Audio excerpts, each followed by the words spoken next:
Hello everyone, welcome back to Assam Gyan Sourav. আজি আমি অসম জ্ঞান সৌৰভত আলোচনা কৰিম মেথছৰ কিছুমান important question related to profit and loss.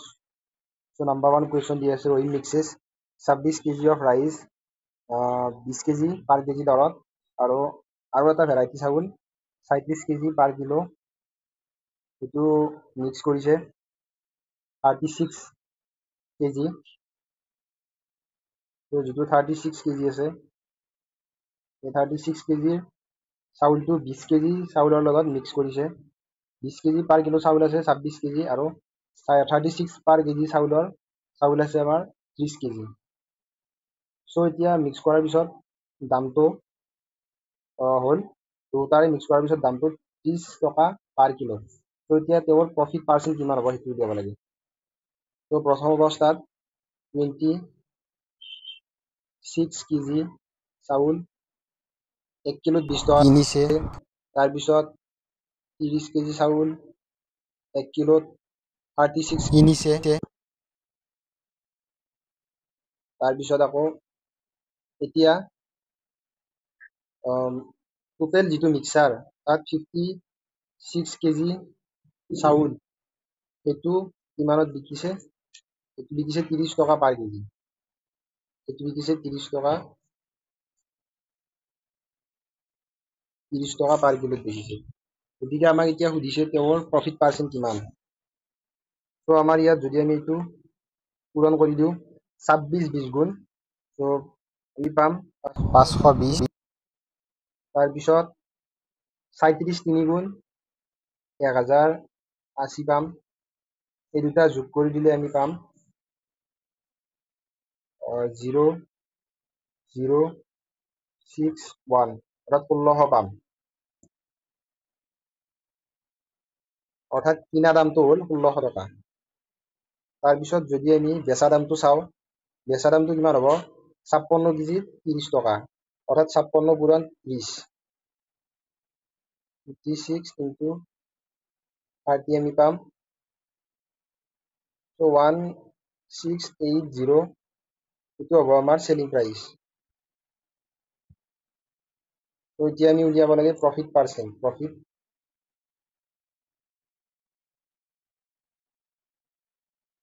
Profit percent উলিয়াব লাগে আমি।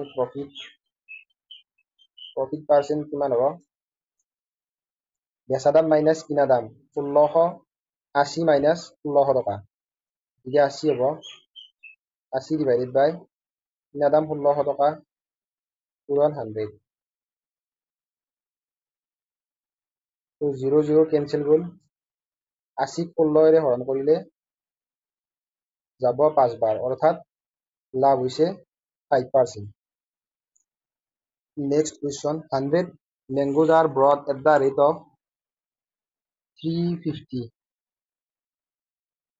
and sold at the rate of 40 টকা পাৰ ডজন।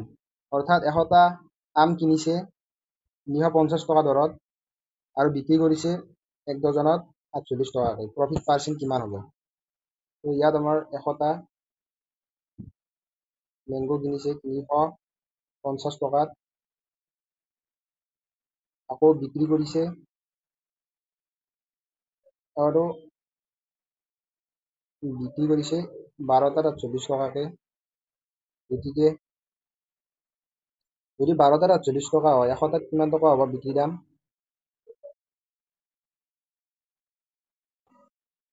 4800 ডিভাইডেড বাই 12, অৰ্থাৎ 400 টকা। 400 টকা হ'ব চেলিং প্ৰাইচ। 400 টকা হ'ব চেলিং প্ৰাইচ। আমাক উলিয়াব দিছে প্ৰফিট বা লছ, গতিকে ইয়াত নিশ্চয় প্ৰফিট হ'ব। গতিকে প্ৰফিট পাৰ্চেণ্ট হ'ব বিক্ৰী দাম মাইনাছ কিনা দাম, অৰ্থাৎ 50 টকা মাইনাছ কৰিলে পাম কিনা দাম 350 টকা পূৰণ 100। 00 কেঞ্চেল গ'ল। তাৰপিছত 5 যাব 10 বাৰ, 5 যাব 7 বাৰ, অৰ্থাৎ 100 ডিভাইডেড বাই 7। 7 100 যাব 14 বাৰ, 14 বাৰ যায় 2 বাকী ৰ'ব, 14 আৰু 7/2 হ'ব কিমান percent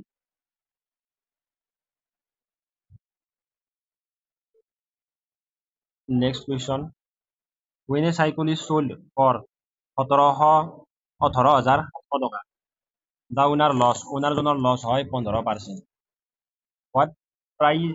what price must the cycle be sold এতিয়া মালিকজনে বিক্ৰী কৰিছে 18,700 টকাত 15% লছ হৈছে কিমান টকাত বিক্ৰী কৰিলে 15% লাভ হ'ব গতিকে আমাৰ ইয়াত চেলিং প্ৰাইচ দিয়া আছে চেলিং প্ৰাইচ আমাৰ এইটো দিয়া আছে আমি ইয়াত উলিয়াব লাগে কষ্ট প্ৰাইচ আমাৰ লোকচান হয় 15% লোকচান হয় কষ্ট প্ৰাইচৰ পৰা কষ্ট প্ৰাইচ মাইনাছ 18,700 টকা ডিভাইডেড বাই কষ্ট প্ৰাইচ ইয়াক 5 যাব 3 বাৰ 5 যাব 20 বাৰ ইয়াত হ'ব 3CP is equals to 20 into CP minus 20 পূৰণ 18,700 পূৰণ কৰিলে আমি পাম 37,400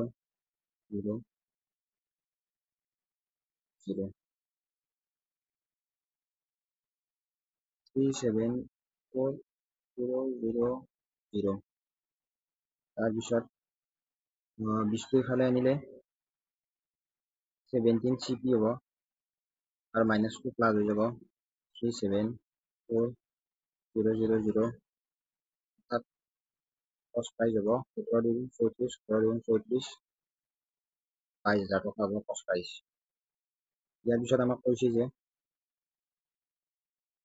15% লাভ হ'ব লাগে গতিকে 15% লাভ হ'লে চেলিং প্ৰাইচ কিমান হ'ব চেলিং প্ৰাইচৰ পৰা আমি 22,000 মাইনাছ কৰিলোঁ ডিভাইডেড বাই কষ্ট প্ৰাইচ হ'ব যিহেতু আমি কষ্ট প্ৰাইচৰ ওপৰত লাভ ঠিক তেনেদৰে 5 3 বাৰ যাব 5 20 বাৰ যাব ইয়াৰ পিছত আমি ক্ৰছ মাল্টিপ্লিকেশ্যন কৰি দিব লাগিব ক্ৰছ মাল্টিপ্লিকেশ্যন কৰিলে এইফালে ওলাব 66,000 এইফালে হ'ব 20 into selling price minus 44 so 4টা শূন্য হ'ব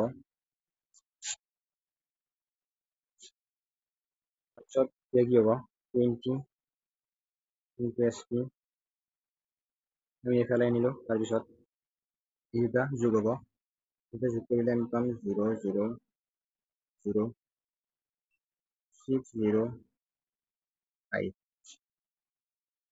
তাৰপিছত চেলিং প্ৰাইচটো হ'ব কেঞ্চেল কৰিব লাগিব 0 কেঞ্চেল কৰি দিলোঁ 2 গুণ 4 2 5 গুণ 10 2 গুণ 6 অৰ্থাৎ 25,300 টকা হ'ব চেলিং প্ৰাইচ অৰ্থাৎ যদি 25,300 টকা চেলিং প্ৰাইচ হয় তেনেহ'লে চাইকেলখন বিক্ৰী কৰিলে 15% লাভ হ'ব next question on selling 17 volleyball 720 টকা there is a loss equal to the cost price of 5 volleyball অৰ্থাৎ লছ হ'ল 5টা ভলিবলৰ সমান ধৰা হ'ল so the cost price of the volleyball is আমাক উলিয়াব দিছে এটা ভলিবলৰ কিনা দাম কিমান আমি ধৰি ল'লো 5টা so এইটো আমাৰ লছ হ'ব loss equals to cost price minus selling price এইটো আমাৰ 5x লছ cost price হ'ব কিনা দাম 17টা ভলিবলৰ কিনা দাম 17 যাব যিহেতু এটা ভলিবলৰ কিনা দাম x আমি ধৰি লৈছোঁ তাৰপিছত চেলিং প্ৰাইচ আমাৰ দিয়া আছে 720 টকা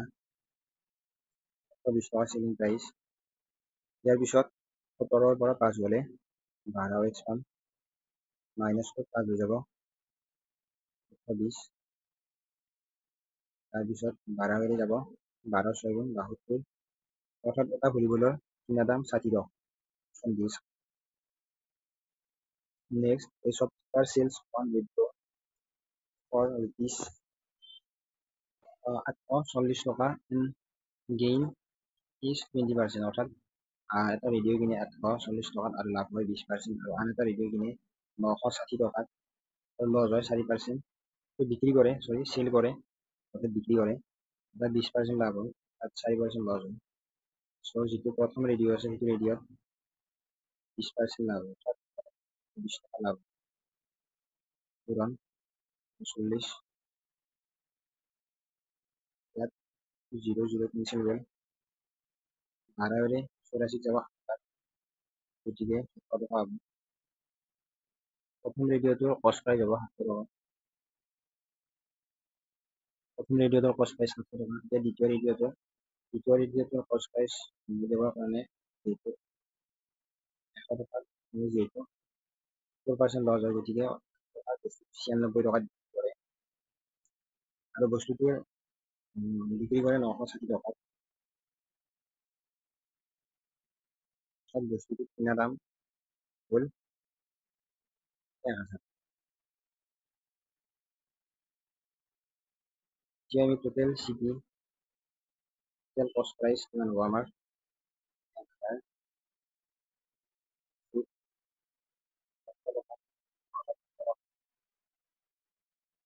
1200 টকা হ'ব কষ্ট প্ৰাইচ।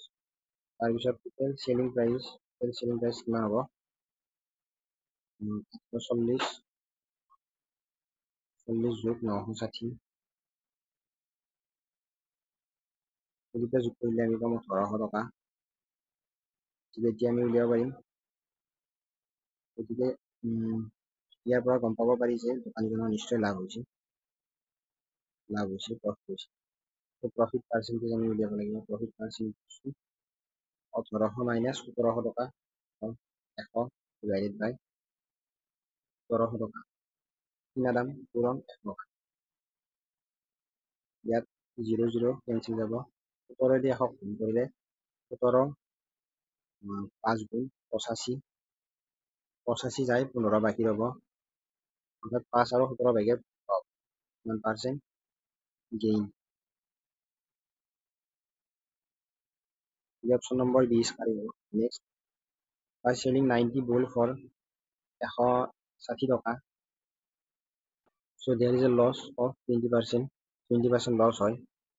90টা বলে 160 টকাত বিক্ৰী কৰিলে আপুনি ball pens should be sold for 96 আৰু প্ৰফিট হ'ব লাগিব 20%। 96 টকাত কিমানটা কলম বিক্ৰী কৰিলে 20% লাভ হ'ব। দিয়া আছে 90টা বলত 20% লছ হয় আৰু বিক্ৰী কৰে 160 টকা। গতিকে 90টা বলৰ কষ্ট প্ৰাইচ কলমৰ বল পেনৰ কষ্ট প্ৰাইচ 20% লছ হয় গতিকে 100 টকাৰ বস্তু 80 টকাত দিয়ে পূৰণ 160। 80 160 দুবাৰ যাব অৰ্থাৎ 200 টকা। 200 টকা কিনা দাম কিন্তু বিক্ৰী কৰে 160 টকাত সেইকাৰণে 20% লছ হয়। তাৰপিছত আমাৰ এটা বল পেনৰ কিনা দাম কিমান হ'ব 200 বাই 90 অৰ্থাৎ 20 বাই 9। তাৰপিছত আমাক কৈছে যে 96 টকাত কিমানটা বল পেন বিক্ৰী কৰিলে 20% লাভ হ'ব। চ' লাভ কৈছে যে 20% লাভ হ'ব আৰু চেলিং প্ৰাইচ হ'ব লাগিব 96। এটা বল পেনৰ কিনা দাম 20 বাই 9 এক্সটো ধৰি ল'লো আমি কিমানটা বল পেন বিক্ৰী কৰিম সেইটো হ'ল এক্স ডিভাইডেড বাই কিনা দাম চেলিং প্ৰাইচ হ'ব 20 বাই 9 ইনটু এক্স। So 20% মানে হ'ল 1/5 20% মানে হ'ল 1/5। তাৰপিছত ওপৰত যদি আমি লসাগু উলিয়াও তেনেহ'লে হ'ব 9 আৰু 96 ইনটু 9 পূৰণ কৰিলে আমি পাম 8 6 4 মাইনাছ 20 এক্স এইটোৰ লগত পূৰণ হ'ব। চ' এইটো আমি 9টোৰ ওপৰত গুচি যাব 9টোৰ ওপৰত গুচি গ'লে তলত 20 এক্স হৈ যাব। 9টোৰ ওপৰত আছে 9 কেনচেল হ'ব অৰ্থাৎ এইটো হৈ যাব 1/5 equals to 8 64 minus 20x divided by 20x 5 20 যাব 4 বাৰ গতিকে এতিয়া আমি ক্ৰছ মাল্টিপ্লিকেশ্যন কৰি দিম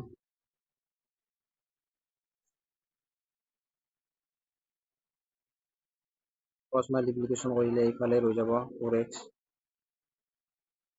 আৰু ওপৰত ৰৈ যাব 8 64 minus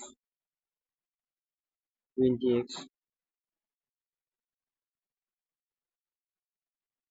20x টো এইফালে আহিলে 24x 8 64 x equals to হ'ব হৰণ কৰিলে আমি 36 পাম 36 তাৰমানে 37টা কলম যদি আমি 96 টকাত বিক্ৰী কৰোঁ তেনেহ'লে আমাৰ লাভ হ'ব 20%। নেক্সট 6টা কিছুমান ফৰ্মুলা দিয়া আছে ইয়াৰ ওপৰত ভিত্তি কৰি নেক্সট প্ৰব্লেমবিলাক সলভ কৰা হ'ব চ' নেক্সট এই শ্বপকিপাৰ মাৰ্ক এই প্ৰাইচ 16,500 টকা 16,500 টকা মোৰ কষ্ট প্ৰাইচ মানে কিনা দামতকৈ 16,500 টকা বেছি দাম মানে বেছি দাম the shopkeeper allowed a discount of 8% আৰু কাষ্টমাৰৰ 8% ৰেহাই দিয়ে তেতিয়া the customer it would fetch 3,600 টকা more than if he allowed 10%। তাৰ মানে যদি ডিছকাউণ্ট 8,000 8% নিদি 10% দিলেহেঁতেন তেনেহ'লে 3,630 টকা বেছি দিব লাগিব মানে 10% দিলে কম হয় আৰু 8% দিলে বেছি হয় 3,630 টকা বেছি হয় গতিকে আমি সেইটো উলিয়াই ল'ব লাগিব মানে প্ৰথম যিটো ইকুৱেশ্যন কৈছে সেই ইকুৱেশ্যনটো আমি লিখি লওঁ প্ৰথম ইকুৱেশ্যনত কৈছে যে 16,500 টকা বেছি দাম মাতে কিনা প্ৰাইজতকৈ 16,500 টকা বেছি দাম নহয় মাতা দামটো হ'ব গ্ৰাহকৰ মাতা দাম তাৰপিছত প্ৰথম ইকুৱেশ্যন তাৰপিছত আমাক কৈছে যে যদি 10% ডিছকাউণ্ট নিদি পেলাই 8% ডিছকাউণ্ট দিয়ে তেনেহ'লে কি হ'ব 3,630 টকা বেছি দিব লাগিব গ্ৰাহকজনে অৰ্থাৎ 2% ইনটু যিটো মাতা দাম অৰ্থাৎ মাৰ্ক প্ৰাইচ তাৰ যিটো 2% সেই 2%টো হ'ব 3,630 টকা যদি 2% অফ মাৰ্ক প্ৰাইচ 3,630 টকা হয় 1% অফ মাৰ্ক প্ৰাইচ কিমান হ'ব 1,815 টকা যদি 1% মানে এইটো হয় 100% মানে কিমান হ'ব 100% অফ মাৰ্ক প্ৰাইচ হ'ব 1,815 আৰু এটা শূন্য লাগি যাব এইটো হ'ব মাৰ্ক প্ৰাইচ মানে মাতা দাম হয় এতিয়া আমাক সুধিছে যে ফাইণ্ড দ্য কষ্ট প্ৰাইচ অৰ্থাৎ দোকানীজনে সেই বস্তুটো কিনিছে কিমান দাম মাতা দাম বাৰু ইমান দাম মাতিছে কিন্তু কিনিছে কিমান দাম সেইটো আমি উলিয়াব লাগিব এই মাৰ্ক প্ৰাইজৰ পৰা আমি কষ্ট প্ৰাইচটো হ'ব এইটো আমাৰ মাৰ্ক প্ৰাইচ আছে 181500 ইয়াৰ পৰা মাইনাছ কৰিব লাগিব যিটো আমাৰ অৰ্থাৎ ইকুৱেশ্যন 1 ইউটিলাইজ হ'ব ইকুৱেশ্যন 1 পৰা এইটো হ'ব কষ্ট প্ৰাইচটো ইয়াত লিখিলোঁ অৰ্থাৎ মাৰ্ক প্ৰাইচটো লিখিলোঁ মাৰ্ক প্ৰাইচ মাইনাছ 16500 হ'ব দুটা মাইনাছ কৰিলে আমি কিমান পাম 16500 পাম মানে 16,500 টকা কিনা দাম অৰ্থাৎ দোকানীজনে ডাবল দাম মাতিছে কিনা দামতকৈ ডাবল দাম মাতিছে নেক্সট কুৱেশ্যন কৰিম sells his TV the rate of 15,400 টকা আৰু মানে কৰিমে তাৰ টিভিটো বেচিলে 1,540 টকাত আৰু তাৰ লছ হ'ল 30% at what rate should he sell his TV so that he gains a profit 30%। সি কিমান টকাত তাৰ টিভিটো বিক্ৰী কৰিলে তাৰ লাভ হ'ব 30%। গতিকে আমি প্ৰথম তাৰ কিনা দামটো উলিয়াব লাগিব কষ্ট প্ৰাইচ তাৰ কষ্ট প্ৰাইচ কিমান হ'ব সি 30% লছত বিক্ৰী কৰে গতিকে 100 টকাৰ বস্তুটো সি 70 টকাত বিক্ৰী কৰে কাৰণ 1540 বিক্রি করা দামটি 00 ক্যান্সেল হল, হাতেরে 154 যাব 7 দুগুণ 14, 7 দুগুণ 14 অর্থাৎ 2200 টাকা। আর টিভিটোৰ কিনা দাম হল 2200। গতিকে এতিয়া আমাক কৈছে যে 30% লাভ হ'ব লাগে। 30% লাভ হ'বৰ কাৰণে 30% আমি ইয়াতে লিখিলো 30%। 30% মানে হ'ল 30/100,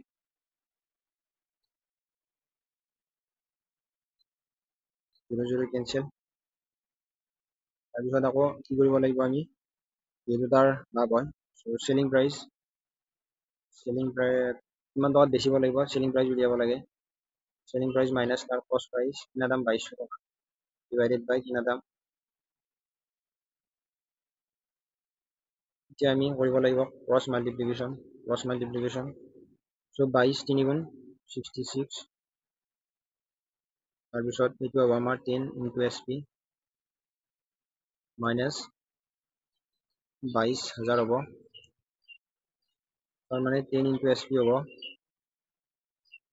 22,000 যোগ 6,600 মানে 006 628 2, অৰ্থাৎ তাৰ যিটো চেলিং প্ৰাইচটো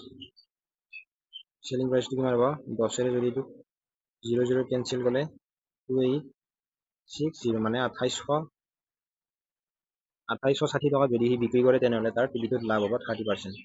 next question, some fruits are brought at 15 for 140 টকা। মানে কিছুমান ফল মূল কিনা হৈছে 15টা ফল মূল 140 টকাত যিমান দাম হয় সেই দামৰ ভিত্তি কৰি কিছুমান ফল কিনা হৈছে। তাৰপিছত আৰু কিছুমান ফল কিনা হৈছে 10টাৰ দাম 120 টকা দৰত কিনা হৈছে। So if all the fruits are sold and per dozen then the price. প্ৰথম ফল উলিয়াই ল'ব লাগিব মানুহজনে কিমানটা ফল কিনিছে। চ' আমিতো নাজানো কিমানটা ফল কিনিছে, সি 140 টকা দৰত 15টা কিনিছে, কৈছে যে 120 টকা দৰত 10। সেইকাৰণে আমি 10 আৰু 15 লসাগু উলিয়াব লাগিব। 10 আৰু 15 লসাগু উলিয়ালে আমি গম পাম সি কিমানটা ফল মূল কিনিছে। 5 দুগুণ 10, 5 দুগুণ 15, অৰ্থাৎ সি 5 দুগুণ 10 15, 5 ছয় গুণ 30, 30টা ফল মূল কিনিছে সি। 30টা ফল মূল সি প্ৰথমতে কিমান কিনিছে, 30টা ফল মূল সি প্ৰথমতে কিনিছে 140 টকাত 10 টকাত দৰত, 10 10 00 কেনচেল 14 পূৰণ 3 যদি সি 15টা কিনিছে। ইয়াত আপোনালোকে চাব পাৰে 15টাহে কিনিছে, 15টা। চ' ইয়াত 15 হ'ব, 15ৰে 30ক দুইবাৰ যাব, 2 পূৰণ 140 280 হ'ব। মানে প্ৰথম ফল মূল কেইটা সি 280 টকাত কিনিছে। এবাৰ দ্বিতীয় ফল মূল কেইটা সি কিমান টকাত কিনিছে সেইটো আমি হিচাপ কৰিম। দ্বিতীয় ফল মূল কেইটা সি 120 টকাত কিনিছে 10টাৰ দৰত, 10ৰে 30ক 3বাৰ 12 3 গুণ 37, 360 টকা। অৰ্থাৎ সি তাৰ কিনা দাম হ'ল 6 14 60 হ'ল 1 আছে 6, অৰ্থাৎ তাৰ কিনা দাম 640 টকা। তাৰপিছত সি বিক্ৰী কৰিছে 132 টকাত, মানে 12টাত 132 টকা বিক্ৰী কৰিছে। গতিকে 100টাত কিমান হ'ব, 100টা নহয় 30টাত কিমান হ'ব, 30টা ফল মূলত কিমান হ'ব সেইটো উলিয়াব লাগে। গতিকে 30টাত হ'ব 132, 30 ডিভাইডেড বাই 12, 12ৰে 132ক 12 গুণ 12 12 গুণ 12, অৰ্থাৎ আমি ইয়াত কি কৰিব লাগিব, প্ৰথমতে ইয়াত চাওঁ সি প্ৰথম 30টা ফল কিনিছে 280 টকাত, তাৰপিছত আকৌ 30টা ফল কিনিছে 360 টকাত, তাৰমানে 30 যোগ 30 60টা ফল কিনিছে। 60টা ফল 640 টকাত কিনিছে। গতিকে আমি ইয়াত 60 লিখিব লাগিব, 60 ইয়াত কিমান হ'ব, 60 হ'ব, 60 পূৰণ 11 660 660। চ' ইয়াত প্ৰফিট কিমান হ'ব, প্ৰফিট পাৰ্চেণ্টেজ এইটো হ'ল চেলিং প্ৰাইচ মাইনাছ কষ্ট প্ৰাইচ 20 ডিভাইডেড বাই কষ্ট প্ৰাইচ ইনটু 100 0 0 কেঞ্চেল গ'ল তাৰপিছত 2 যাব 10 বাৰ 2 যাব 2 3 গুণ 6 2 2 গুণ 4 2 যাব 5 বাৰ 2 যাব 18 বাৰ 2 যাব 5 বাৰ 2 যাব 9 বাৰ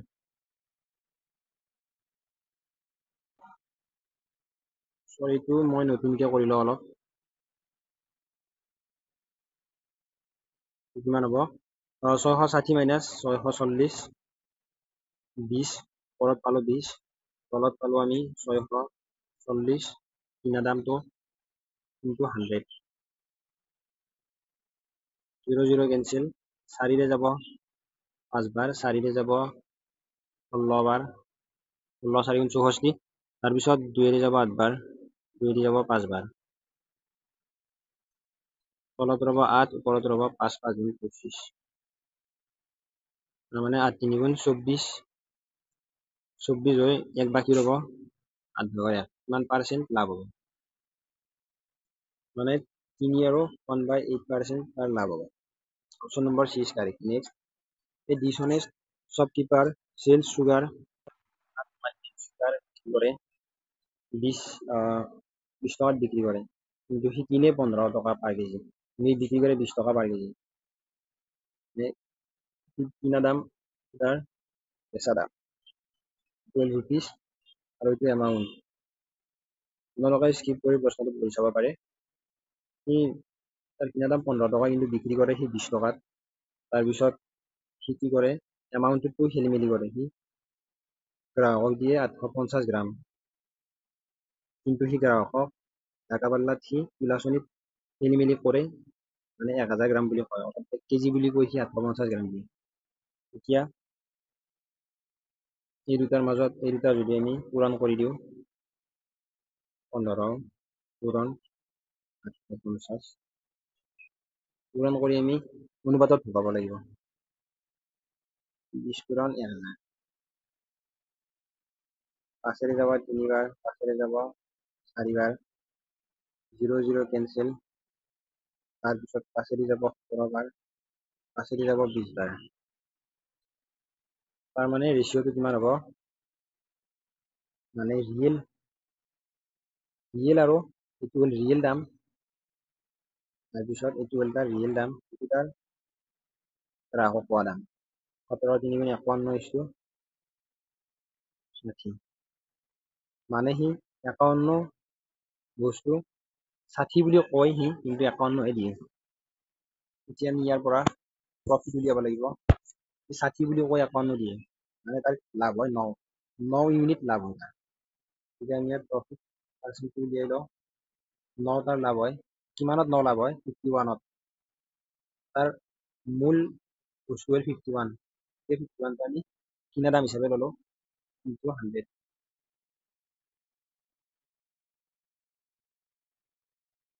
চ' ইয়াত 60 নহয় 20 4 গুণ 80 হ'ব 20 4 গুণ 80 হ'লে 80 51 গ'লে 29 হ'ব অৰ্থাৎ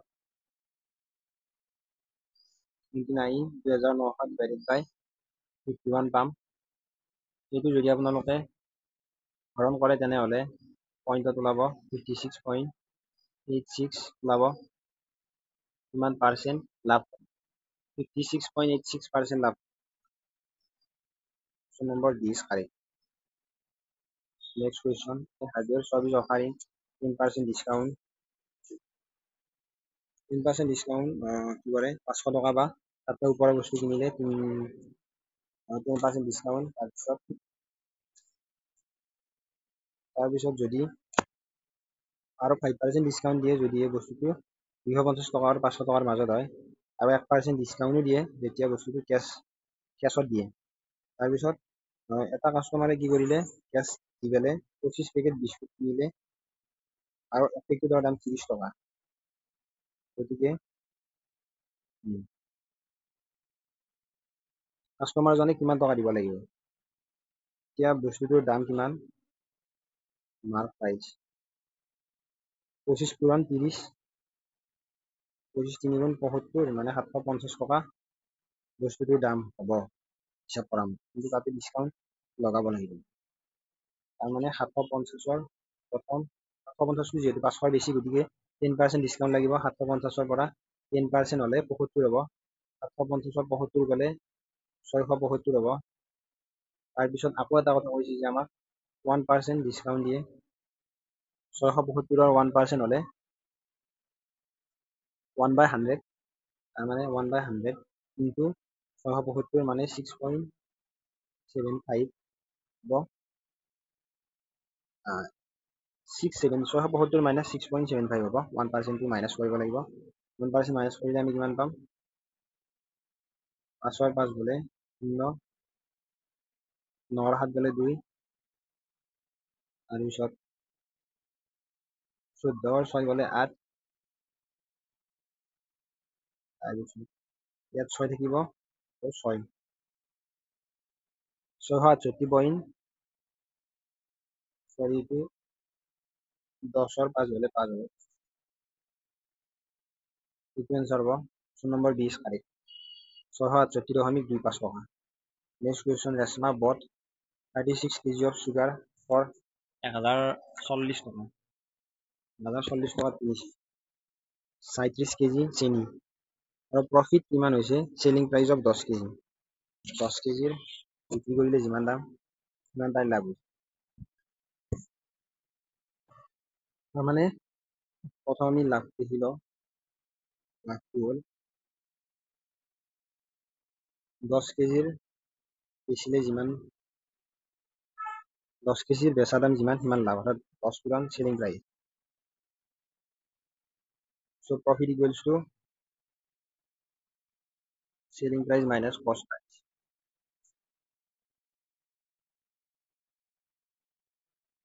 চেলিং প্ৰাইচ হ'ল 37 কেজিৰ চেলিং প্ৰাইচ 37 ইনটু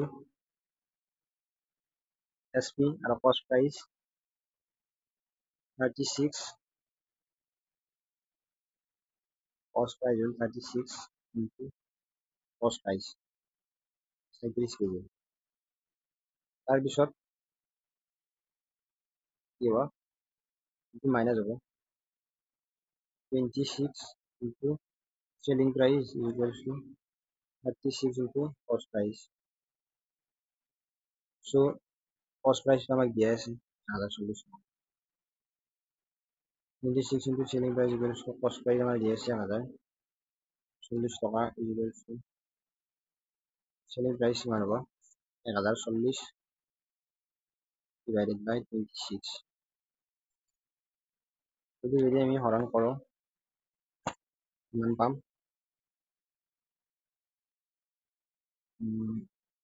2 যাব 2 5 10, 2 2 4, 2 যাব 13 বাৰ, 13 4 গুণ 52 মানে 40 টকা। অৰ্থাৎ 1 কেজিৰ বিক্ৰী মূল্য 40 টকা। 5 কেজিৰ বিক্ৰী মূল্য 5 ইনটু 40, 200 টকা, অৰ্থাৎ 200 টকা হ'ব। নেক্সট, চ' ইয়াত দুটা ডিছকাউণ্ট দিয়া আছে, দুটা ডিছকাউণ্ট দিয়া হয়, দুটা ডিছকাউণ্ট এটা বস্তুৰ ওপৰত দিয়া হয়, দিলে মাৰ্ক প্ৰাইজৰ ওপৰত দুটা ডিছকাউণ্ট দিছে। চ' ডিছকাউণ্ট দিলে যিটো চিংগল ডিছকাউণ্টৰ সমান হয়। এই চিংগল ডিছকাউণ্টটো কিমান? 980। চিংগল ডিছকাউণ্টটো হ'ল 980 টকা। মানে এই দুটা ডিছকাউণ্ট লগ লাগি 980 সুধিছে মাৰ্ক প্ৰাইচ কিমান।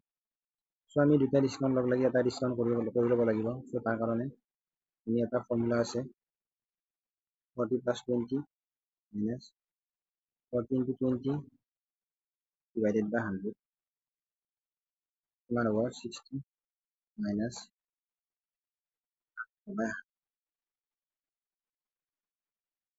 8 হ'ব। 60 minus 8 52। তাৰমানে এই দুটা ডিছকাউণ্ট লগ লাগি 52 ডিছকাউণ্ট 52% ডিছকাউণ্ট। এতিয়া আমাক কৈছে যে 52% ডিছকাউণ্ট আমাক সুধিছে মাৰ্ক প্ৰাইচ।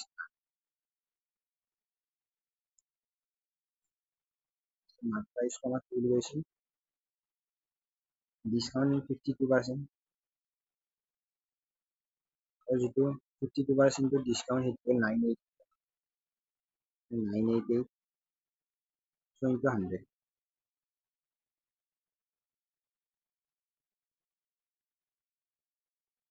এতিয়া আমি কটাকটি কৰিব লাগিব ইয়াক 2 গ'ল 2 4 গুণাত 2 9 গুণত ধৰক 2 4 গুণাত 2 যাব 2 3 গুণ 2 গুণ 4 2 6 গুণ 2 যাব 2 গুণ 2 গুণ 4 2 4 গুণাত 2 গুণ 2 যাব 13 বার 13 গুণ 13 13 গুণ 13 তাৰপিছত বাকী ৰ'ব 7 4 11 17 13 0 0 আপোনাৰ 1900 টকা মানে বস্তুটোৰ মাতা দাম হ'ল 1900 টকা লিখা দাম 1900 টকা তাৰপিছত discount man sells mangoes at 12.5% the cost price কিনা দামতকে 12.5% লছত বিক্ৰী কৰে but he uses 28% rate instead of 36 what is his profit or loss যদি তাৰমানে সি কি কৰে 100 টকাৰ বস্তুটো 100 টকাৰ বস্তুটো সি 87.5 টকাত বিক্ৰী কৰে তাৰমানে 100 টকাৰ বস্তু আছে কিনা দাম 100 টকা সেলিং প্ৰাইচ তাৰপিছত যদি আমি এইটো 100 টকা হ'ল বাৰু আৰু যদি আমি 5 হৰণ কৰোঁ 20 বাৰ যাব এইটো যদি 5 হৰণ কৰোঁ 5 5 5 খালি 35 5 5 25 যাব তাৰপিছত কিমান হ'ব দশমিকটো নোহোৱাৰ কাৰণে আমি ইয়াক 200 কৰি ল'লোঁ 200 175 তাৰপিছত 25 200 যাব 8 বাৰ 25 175 যাব 7 বাৰ cost price is to selling price অনুপাতটো হ'ল 8:7 গতিকে আৰু এটা কাম কৰে সি এমাউণ্টটো সি খেলি মেলি কৰে এমাউণ্টটো কি কৰে 28 গ্ৰাম দিয়ে 37 গ্ৰাম বুলি কৈ পেলাই 4 7 গুণ 28 4 9 গুণ 9 মানে সি 7 বুলি কৈ 9 বুলি কৈ 7 দিয়ে এতিয়া আমি 2টা পূৰণ কৰিলোঁ 8 7 9 7 গুণ 63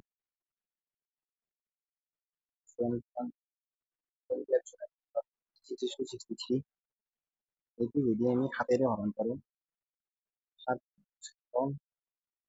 9 গুণ 63 তাৰমানে তাৰ যিটো কিনা দাম সেইটো 8 আৰু ই বিক্ৰী কৰে 9 8 কিনে 9 বিক্ৰী কৰে মানে তাৰ প্ৰফিট হয় গতিকে আমি প্ৰফিট পাৰ্চেণ্ট দিব লাগিব প্ৰফিট 1 9 minus 8 1 তাৰপিছত 8 হ'ব 8 পৰা প্ৰফিট হয় ইনটু 100 8 100 হৰণ কৰিব লাগিব 8 যদি 100 হৰণ কৰোঁ 8 ইনটু 8 2 0 8 2 16 দশমিক 4 0 8 5 40 অৰ্থাৎ 12.5% তাৰ লাভ হৈছে 12.5% তাৰ লাভ তাৰ মানে যদিও মানুহ দেখাই পেলাই সি 12.5% লছত বিক্ৰী কৰি আহিছিল কিন্তু তাৰ 12.5% লাভে হৈছে কাৰণ সি 37 কেজি বস্তুটো 28 গ্ৰামে দিয়েছিল 37 গ্ৰামৰ ঠাইত 28 গ্ৰামে দিয়েছিল সেইকাৰণে next question shopkeeper normally makes a profit লাভ কৰে শ্বপকিপাৰজনে আৰু সি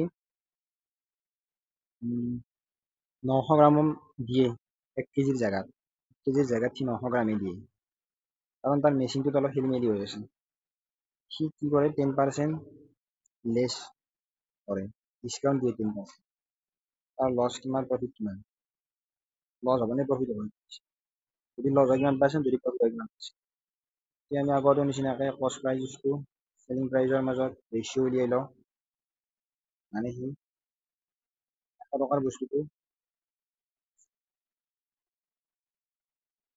108 টকাত দিয়ে 100 টকাৰ বস্তুটো 100 টকাত কিনিব দিয়ে, যিহেতু সি 20% লাভ কৰে। 20% লাভ মানে 100 টকাৰ বস্তুটো সি 120 টকাত দিয়ে। কিন্তু আমাক আৰু এটা কথা কৈছে যে 10% সি 10% ডিছকাউণ্ট দিয়ে। 120ৰ 10% আমি মাইনাছ কৰিব লাগিব। 120ৰ 10% হ'ব 12, গতিকে 120ৰ 12 গ'লে 108 হ'ব।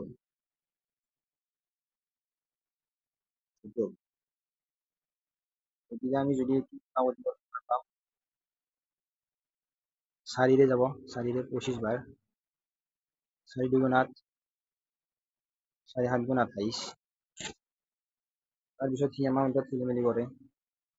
এমাউণ্ট সি 900 গ্ৰাম দিয়ে, 1 কেজি মানে হ'ল 1000 গ্ৰাম।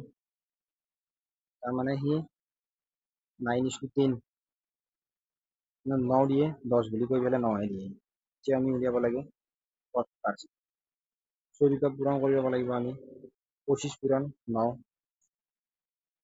25 9 গুণ হ'ব কিমান? 225। 9 বা 5 গ'ল 4, 9 2 18, 22,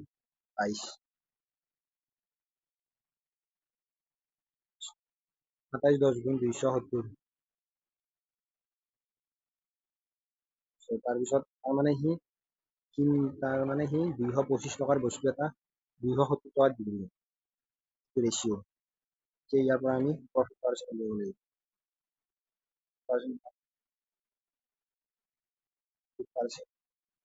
270ৰ পৰা 225 গ'লে 45 টকা।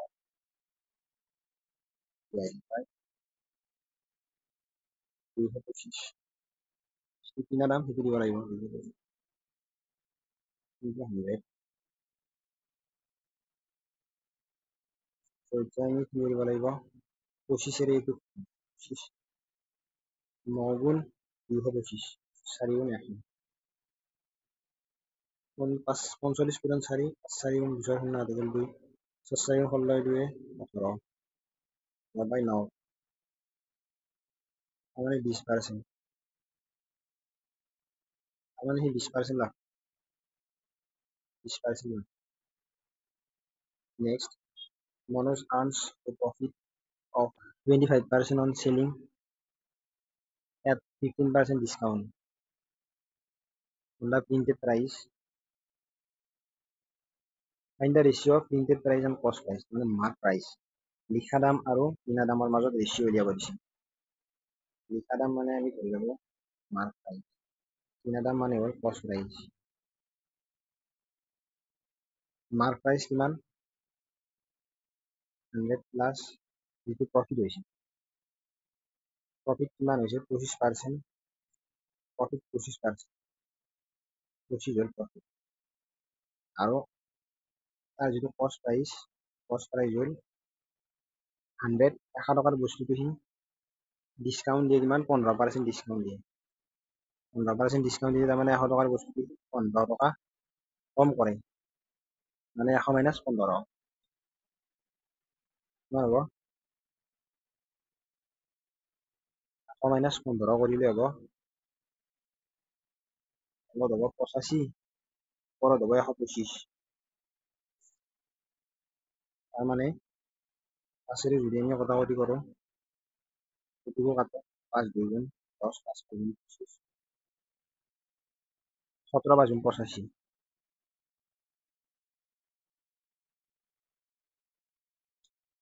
তাৰমানে ৰেচিঅ' কিমান হ'ব? 25:17 ratio'. 25:17 ratio'. Number 20 correct. Next, the sale price of a dining table is 1548 টকা। Cumulative discount of 10% and 20%. মানে এখন ডাইনিং টেবুলৰ দাম 1548 টকা আৰু তাতে দুটা ডিছকাউণ্ট আছে, 10% আৰু 20%. If the cost percent is 50% of the face value, how much is the cost price? মানে পোৱা দামতকৈ 50% বেছি, cost priceতকৈ 50% বেছি। Much is the cost. The cost value is 50% of face value. Then how much is the cost value? Cost value to 50% বেছি। Cost value to 50% তাৰমানে face value mark প্ৰাইজৰ আধা হ'ল কষ্ট প্ৰাইচ মানে দোকানীজনে ডাবল দাম মাতে দোকানীজনে কিমান দাম মাতে সেইটো আমি উলিয়াই ল'ম মাৰ্ক প্ৰাইচ আমি উলিয়াই ল'ব লাগিব মাৰ্ক প্ৰাইচ কিমান হ'ব বিক্ৰী কৰিছে মানে বিক্ৰী মানে দাম দৰ হোৱাৰ পিছত বিক্ৰী কৰিছে 15 তাতে দুটা ডিছকাউণ্ট আছে এটা ডিছকাউণ্ট হ'ল 10% মানে 100 টকাৰ বস্তুটো 90 টকাত এটা 20% মানে 100 টকাৰ বস্তুটো 80 টকাত বিক্ৰী কৰা তাৰপিছত আমি যদি 9 দি কাটো এইটোক 9 দি এইটো যাব 9 গুণ 9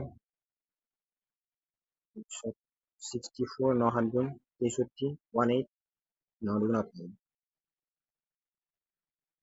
2 দি যাব 4 বাৰ 2 দি যাব 5 বাৰ 2 দি যাব 2 বাৰ 2 দি যাব 5 2 দি এইটোক যাব 2 দি 16 2 6 গুণ 12 তাৰ মানে 86 পূৰণ 25 86 আৰু 25 কৰিলে আমি পাম 2150 টকা তাৰ মানে দোকানীজনে দাম মাতিছিল 2150 টকা কিন্তু ডিছকাউণ্ট দিয়াৰ পিছত 1540 টকাত বিক্ৰী কৰিছে এতিয়া আমাক সুধিছে কষ্ট প্ৰাইচ কিমান কষ্ট প্ৰাইচ 50% মানে কষ্ট প্ৰাইচ আধা মাতা দামৰ আধা দোকানীজনে আধা দামত কিনিছে বস্তু 2150 ডিভাইডেড বাই 2 2 গুণ 2 শূন্য 2 7 গুণ 14 2 5 গুণ 10 অৰ্থাৎ 1070 টকা দোকানীজনে কিনিছে 1070 টকা আৰু কাষ্টমাৰৰ তাতে বিক্ৰী কৰিছে 1548 টকাত প্ৰথমতে দাম মাতিছিল 2150 টকা next question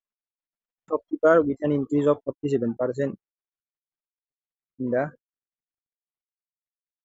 cost mark price of an item has a discount 47% তাৰ মানে mark price 47% বেছি মাতে দাম cost price তে আৰু 47% ডিসকাউন্ট দিয়ে তাৰপিছত আমাক সুধিছে লাভ হ'ব নে লোকচান হ'ব যদি লাভ হয় কিমান পাৰ্চেণ্ট যদি লোকচান হয় কিমান পাৰ্চেণ্ট তাৰ মানে সি 100 টকাৰ বস্তুটো 147 টকা দাম মাতে 147 টকা দাম মাতে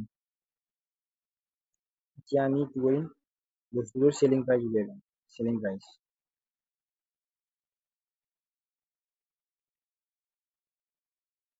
সেলিং প্ৰাইস কিমান হ'ব 147 মাতা দামতে 147 into 47 by 100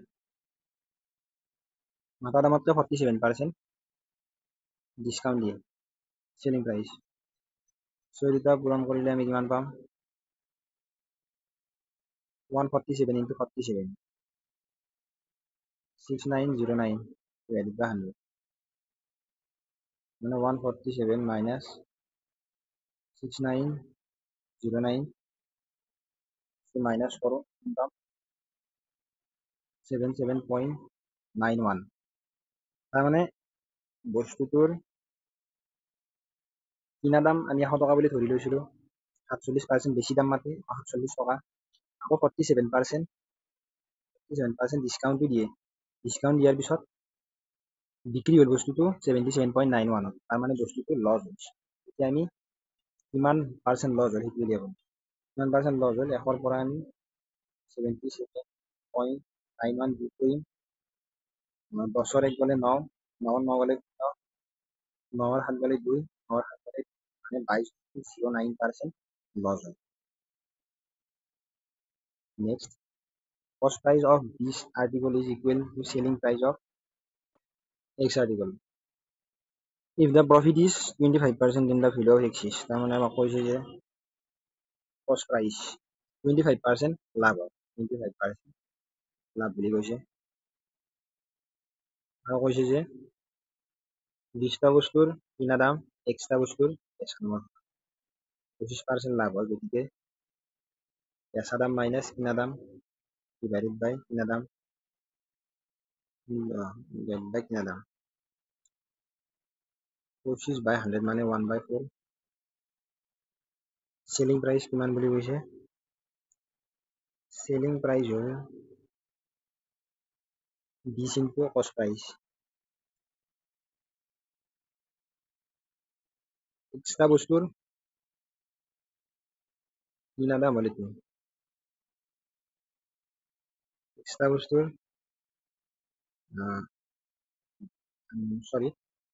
কষ্ট প্ৰাইজত 20টা বস্তুৰ কিনা দাম এক্সট্ৰা বস্তুৰ বেচা দামৰ সমান। এক্সট্ৰা বস্তুৰ বেচা দাম হ'ল x into selling price, extra বস্তুৰ কিনা দাম হ'ল x into selling price, extra বস্তুৰ কিনা দাম হ'ল x ইনটু চেলিং প্ৰাইচ। এতিয়া আমি ফৰ্মুলা মতে বহাব লাগিব। এক্সট্ৰা বস্তুৰ চেলিং প্ৰাইচ হ'ল 20টা বস্তুৰ কষ্ট প্ৰাইচ। এক্সট্ৰা বস্তুৰ চেলিং প্ৰাইচ 20টা বস্তুৰ কষ্ট প্ৰাইচ মাইনাছ এক্সট্ৰা বস্তুৰ কিনা দাম ডিভাইডেড বাই x মাইনাছ কষ্ট প্ৰাইচ, x ইনটু কষ্ট প্ৰাইচ। এতিয়া যদি আমি কি কৰোঁ 1/4 আছে এফালে x ইনটু cp যদি ভগাই দিওঁ কি হ'ব 20/x হ'ব মাইনাছ xcp কটা কটি যাব 1 হ'ব। চ' এইটো হ'ল এইবাৰ আমি কি কৰিব লাগিব 20/x ইজ ইকুৱেলছ টু কিমান 1 প্লাছ 1/4 1 প্লাছ 1/4 হ'ল 5/4। এতিয়া আমি ক্ৰছ মাল্টিপ্লিকেশ্যন কৰিম। ক্ৰছ মাল্টিপ্লিকেশ্যন কৰিলে কি হ'ব 5x ইকুৱেলছ টু 80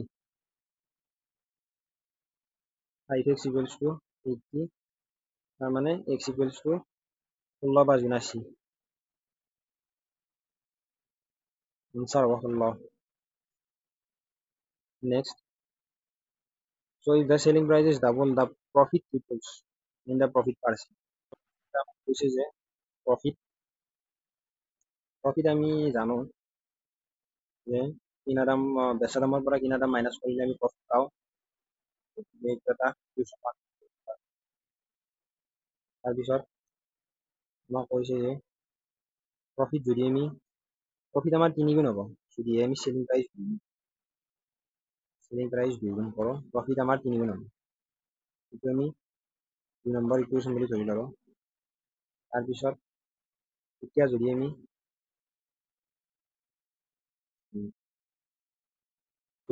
আমি ইয়াৰ পৰা চাওঁ তেনেহ'লে আমাৰ selling প্ৰাইসটো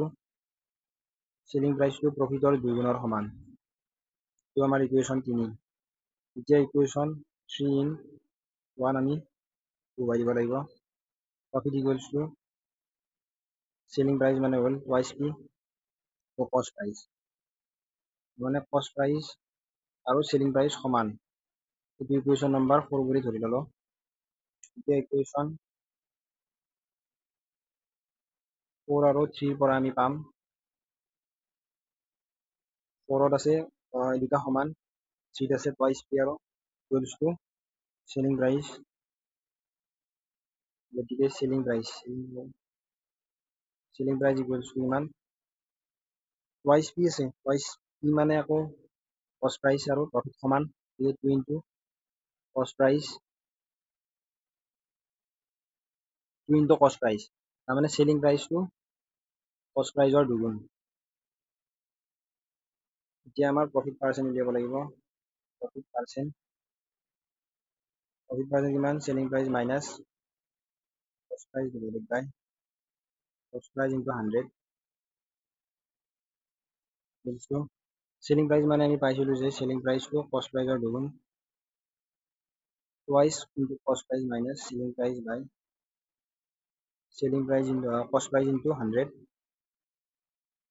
twice cp minus cp equals to cp divided by 100 into cost price cancel যাব so profit হ'ব 100%। তাৰমানে এটা বস্তুৰ যদি ধৰা হ'ল বস্তু এটাৰ দাম 20 টকা আৰু তাত প্ৰফিট 2 গুণ 40 টকা মানে ধৰা হ'ল বস্তু এটাৰ দাম 20 টকা তাত যদি লাভটো 2 গুণ সেলিং প্রাইস 2 গুণ 40 টকা সেলিং প্রাইসটো যদি আমি 2 গুণ কৰি দিওঁ 80 টকা কৰি দিওঁ তেনেহ'লে ইয়াত লাভ হ'ব 20 টকা। চ' কষ্ট প্রাইস আৰু প্ৰফিট সমান কিন্তু যদি আমাক কৈছে যে চেলিং প্ৰাইচটো যদি দুগুণ কৰি দিওঁ আমি, দুগুণ কৰি দিলে 80 যোগ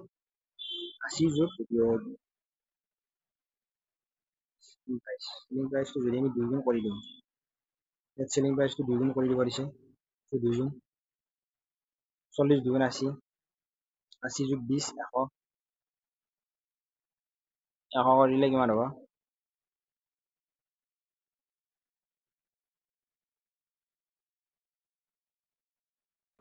তো 100 টকা নহ'ব, তাৰ মানে কিমান হ'ব? প্ৰফিট কিমান হ'ব? যদি আমি চেলিং প্ৰাইচ 80 টকা হ'ল, দুগুণ কৰি দিলোঁ, প্ৰফিট কিমান হ'ব?